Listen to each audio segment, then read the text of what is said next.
Hello guys, welcome to our YouTube channel, and today we are going to learn how to fix Google Play service keeps stopping. So if your Google Play service keeps stopping, what you have to do is first of all open up your settings application. And after opening your settings application, you have to search for apps. And after searching for apps, now you have to search for Google Play service.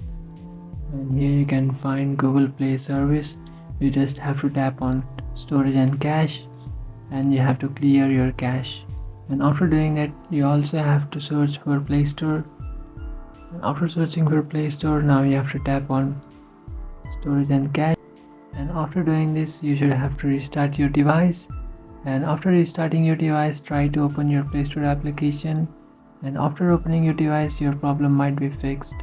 So this is how to fix Google Play service keeps on crashing. If you have any doubts, feel free to comment below. Thanks for watching.